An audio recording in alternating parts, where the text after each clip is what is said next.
Hey, what's going on, everybody? Valheim is now free to play on Xbox Game Pass. I've been playing it, I've sunk some hours into it, been having a blast, and in today's video, I wanted to go over and explain some very beginner basic systems, give you guys some tips and tricks, and help you get situated and prepared to fight your first boss.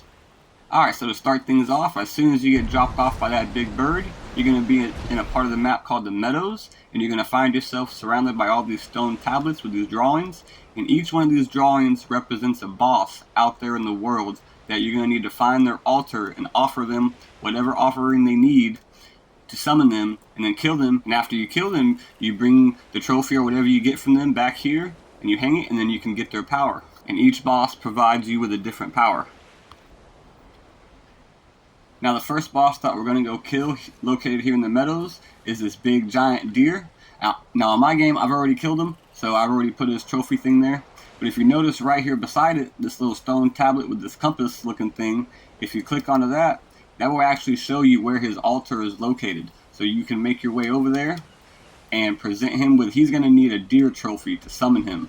So you're going to have to kill some deer, get a deer trophy, bring it over here, offer it to him, and then he'll pop up, and then you just gotta slay him. And once you slay him, you bring it here, and you get his power. But before you can do that, we're gonna need some tools to go hunting to get some food. And also, don't neglect the black bird that pops up with the gold exclamation mark, because he's pretty much like a tutorial guy. He'll pop up and he'll teach you how systems work, and teach you how to use your inventory and what buttons to press and stuff like that. So always talk to him when you see him pop up. And once he ran around and collected some wood and made an axe, a hammer, and a club, it's now time to go get some food. So we're going to be hunting boars and deers. But also pay attention to the wind while you're hunting. These little white streaks in the air represent the way the wind's blowing. Now a boar, it don't matter, because if they get alerted to your presence, they'll try to attack you and you can just club them over the head. But deer, if they smell you before you get to them, they will actually run. They'll be alerted to your presence. So until you can get a bow and arrow, you're going to want to sneak up on deer, but stay downwind from them so they don't smell you. And now that you got yourself some basic tools, weapons, and food, it's time to find a place to call home so we can cook this stuff. Now you can build your home from scratch, or you can take over a pre-existing structure and just fix it up if it needs a roof, or if it's missing a piece of the roof, or if it's missing a piece of the floor or some walls, you can just fix it up and take it over. However, before you are able to build anything, you are going to need to construct a workbench, and a workbench has to be constructed under a roof. And our main goal here is to upgrade this workbench to level 2 to unlock the crude bow, which we're going to need for the boss fight with this giant deer. By gathering the resources and building the chopping block and the tanning rack, you will unlock level 2 and level 3 upgrades at the workbench. And you're also going to need a campfire within 8 meters of your bed. So essentially you could just put your bed in a corner and put the campfire outside your house close to the wall. But then you got to worry about it going out if it rains. But if you do decide to build your campfire inside, just make sure your roof is tall enough and you have proper ventilation on both sides of your house, because the smoke will actually rise up, and if it has nowhere to go, it will just linger in your house and cause you to take damage. So it's very important that you properly vent your smoke, either by making a chimney. As you see right here, I'll show you my little makeshift chimney I built.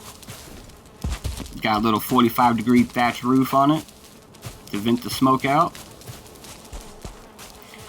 Or if you had it like right here, like inside the middle of my house, my roof is just too short, the smoke would get trapped in here. But if it was taller, the smoke would travel up and it would travel out these little side windows here. Well, if I open that one. Alright, now that we know all that, it's time to cook some food and get our health back here. So if you notice the bottom left of my screen, my health is at 14, and it looks like I'm missing some health. That's actually because I got whacked. But I got 14 out of a possible 25. And that's because you don't have to worry about starving in this game. Instead, if you decide not to eat, your health will just be capped and your health bar will be stuck at 25. If you take damage, it'll go down, but if you heal, you can only ever get to 25. And we can raise our health bar and the amount of health we have by eating and resting.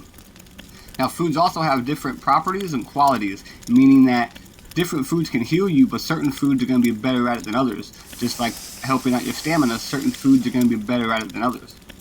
And you can easily identify the properties of any food by opening your inventory, and if you look at the icon in the upper right hand corner of the icon, you'll see a fork, and it'll be either red, yellow, blue, or white. A red fork indicates it's a health-based food, a yellow fork indicates it's a stamina-based food, a blue fork indicates it's a magic-based food that will help you out with like your magic use, and a white fork means it's pretty much just equal to whatever you have already. Now you can only ever eat 3 meals at once and receive all the effects and buffs from those 3 meals until at least one of the food items' duration expires. Then you can pop a different food. And right beside your health bar above the fork, it shows you what 3 foods you're under the effects of. And each time I ate a different food, my health bar got bigger and slowly started to fill up. And by resting at a campsite and having decorations and having your house decked out provides you with a comfort level. And the more decked out your house is, the faster and higher comfort level you can reach. And you want to have a high comfort level because the higher your comfort level, the higher your rested level. And your rested level determines how long you can stay out running, fighting, doing everything you need to do before your health starts ticking down. I have a comfort level of 4. I'm sheltered. I'm by a fire. And I have a rested bonus of 11 minutes, meaning I can run around and fight and do whatever I gotta do for 11 minutes before my health and stuff will start ticking down. Alright, now that we know how to cook, eat, heal ourselves, and stay alive, and stay rested, it's now time to find some flint, which can be found near the water. And we need that so we can build the chopping block and then craft a bow. You can also use your deer hide and leather scraps to craft yourself some leather armor and a leather helmet, which will double and plus some your current defense.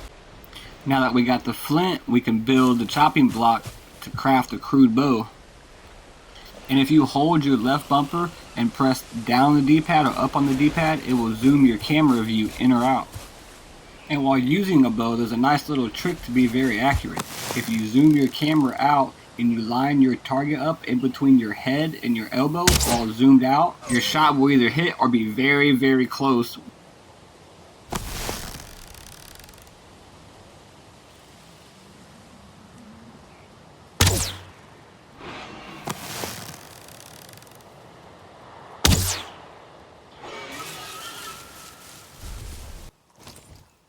And while you've been out on your travels, I'm sure you've seen some of these dudes.